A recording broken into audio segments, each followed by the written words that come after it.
গগনপুর রাজ্যের রাজা সূর্যমোহনের একমাত্র কন্যা রাজকুমারী মধুমতি। মেয়ে হলেও রাজা তাকে ছোট থেকেই রাজ্য চালনার উপযুক্ত করেই মানুষ করেছেন। শাস্ত্র আর অস্ত্র দুটোতেই মধুমতি সমান দক্ষ, আর তেমনি পরিণত তার বুদ্ধি। আর তাই মেয়ে বিবাহযোগ্য হওয়া মাত্রই সূর্যমোহন আয়োজন করলেন তার জন্য স্বয়ংবর সভা।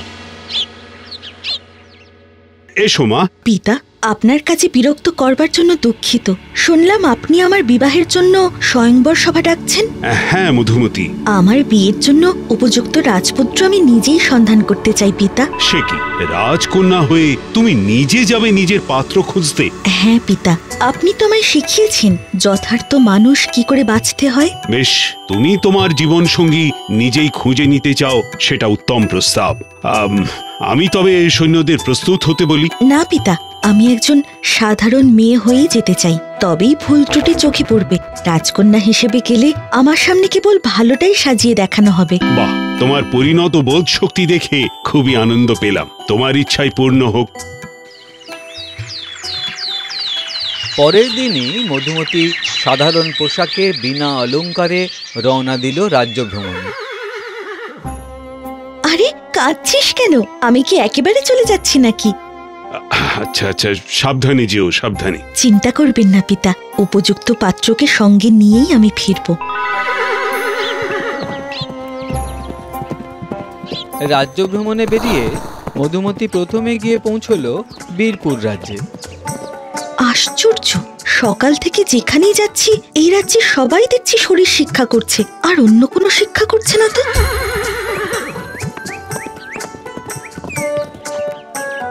প্রণাম মহারাজ। প্রণাম।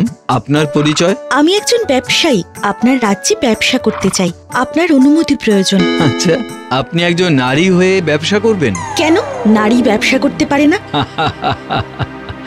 যে কোনো কাজেই প্রয়োজন শারীরিক সক্ষমতা। তাই আমার রাজ্যে সব বাচ্চারাই ছোট থেকে কেবলই শারীরবিদ্যা আর অস্ত্রবিদ্যা শেখে। শুধুই শরীর চর্চা, আর কিছুর প্রয়োজন নেই?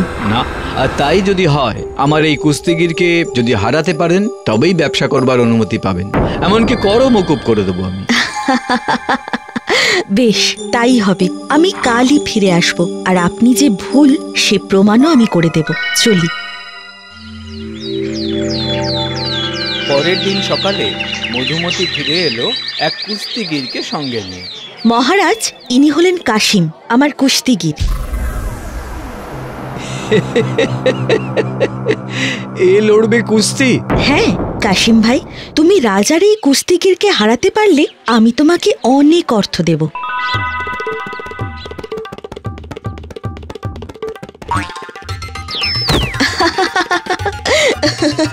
ইনি হলেন কাশিম ভাই, আপনার রাজ্যের সবচেয়ে বড় ব্যবসায়ী। আগে হ্যাঁ মহারাজ। ও বাবা রে, আমি শুধু ব্যবসা জানি মহারাজ, কুস্তি নয়। ওরে বাবা রে। রাজা বীরকুমার, প্রমাণ হলো তো, ব্যবসা করতে হলে কুস্তি না জানলেও চলবে।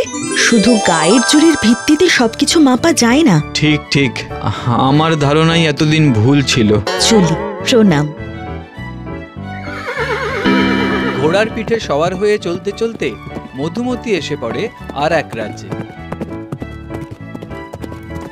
এ কি, মাঠে ঘাটে একটাও বাচ্চা নেই? বাচ্চারা কি খেলাধুলাও করে না?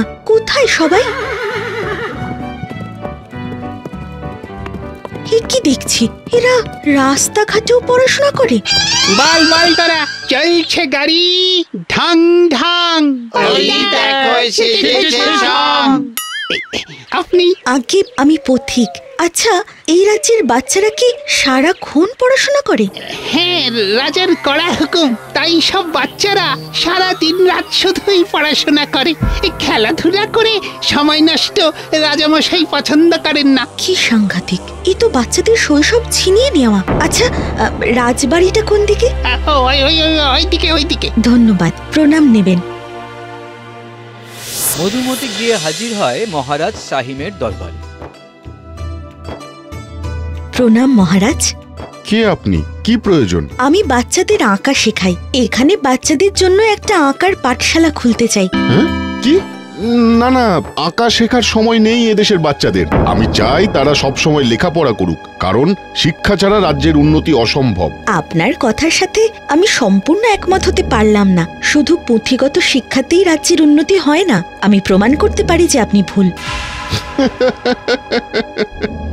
মহারাজ, আপনি সোনার পাহাড় দেখেছেন? এমন কোনো পাহাড়ের অস্তিত্ব নেই। বেশ, কাল ভোরে আপনি প্রস্তুত থাকবেন, আমিও আসব এবং আপনাকে সোনার পাহাড় প্রত্যক্ষ করাবো। সেই কথা মতো পরের দিন ভোরবেলায় প্রাসাদের ছাদে গিয়ে উপস্থিত হন মহারাজ শাহিম আর রাজকন্যা মধুমতি। বই রেখে পূবের আকাশে তাকিয়ে দেখুন রাজামশাই। সোনার পাহাড়? হ্যাঁ মহারাজ, সূর্যের সোনালী আলোয় বরফ ঢাকা পাহাড়কে বলে সোনার পাহাড়। জীবনে প্রথম আমি এই দৃশ্য দেখলাম। ধন্যবাদ আপনাকে। বই পড়ার পাশাপাশি চারপাশ দেখা, জানা ও অনুভব করাও দরকার মহারাজ। ঠিক ঠিক ঠিক বলেছেন আপনি। আপনি প্রকৃতিকে উপভোগ করুন, আমি চলি। সোনালী আলোয় উজ্জ্বল পাহাড়ের দিকে মুগ্ধ চোখে তাকিয়ে থাকেন শাহিম, আর পছন্দের রাজকুমারের খোঁজে মধুমতি এগিয়ে চলেন তার পরের গন্তব্যে। আমি কি তাহলে আমার মনের মতো রাজকুমার পাবো না? এই সব কথা ভাবতে ভাবতে মধুমতি এসে পড়ে রাজা রূপকুমারের রাজ্যে। সেখানে রাজ্য জুড়ে যেন খুশির হাওয়া, সকলেই প্রাণোচ্ছল। বাহ, চারিদিকে কত আনন্দ! আহা, বড় ভালো লাগছে। আপনি নতুন মনে হচ্ছে রাজ্যে?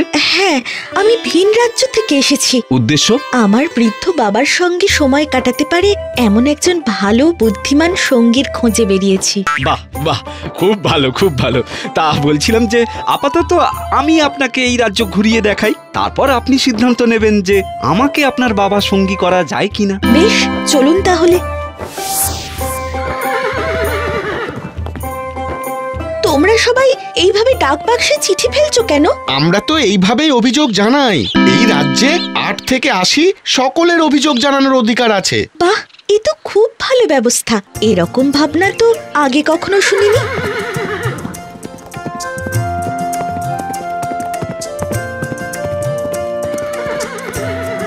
এই মেয়ে, কি করছো তুমি? এই সব বীজ কুড়িয়ে নিয়ে দূরে মাঠে ফেলে আসবো, যাতে নতুন গাছ হয় আর চারপাশে গাছের সংখ্যা বাড়ে। বাহ, এমনই একটা রাজ্যের রাজা না জানি কত ভালো হবে, ভেবে ভালো লাগছে।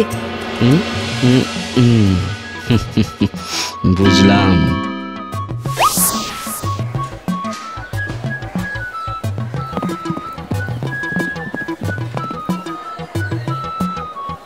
আগে প্রণাম। সবকিছু মঙ্গল তো? আগে আপনার পরিচয়? আমি আগে ভিক্ষে করতাম, কিন্তু রাজামশাই সব ভিখিরিদের নিজের খরচে হাতের কাজ শিখিয়েছেন, তাই আমি এখন কাঠের কাজ শিখেছি আর সেই কাজ করে রোজগার করি আর রাজামশাইকে কর দিয়ে সেই টাকা শোধ করি। প্রণাম, চলি। বাহ, এ তো ভারী সুন্দর। শুনুন, আপনাদের রাজার সঙ্গে দেখা করতে চাই। হ্যাঁ, তিনি তো বর্তমানে বিদেশে গেছেন। অতিথি এলে দেখাশোনা করার দায়িত্ব আমার ওপরই থাকে। যা, তাহলে রাজার সঙ্গে দেখা হবে না? দেখুন যদি ফিরে আসেন দ্রুত। চলুন, অনেক ধকল নিয়েছেন সারাদিন, এবার বিশ্রাম নেবেন, চলুন। যুবক মধুমতিকে নিয়ে গেল একটি অত্যন্ত সাধারণ কুটিরে। এই নিন নিন, খেয়ে নিন। এটা কি? আগে পান্তা ভাত। আপনারা অতিথিকে পান্তা ভাত খেতে দেন? আগে আমরা নিজেরাও তো তাই খাই। যুবকটি তার নিজের খাবার নিয়ে এসে একসঙ্গেই খাওয়া দাওয়া করল।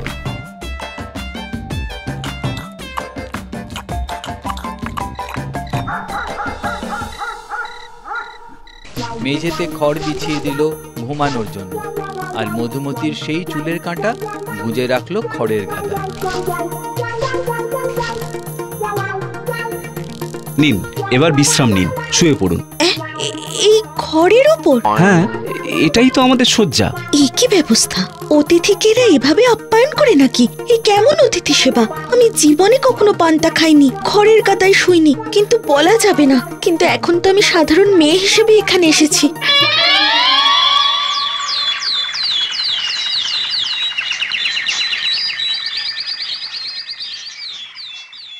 এ কি, আমার চুলের কাঁটা কোথায় গেল?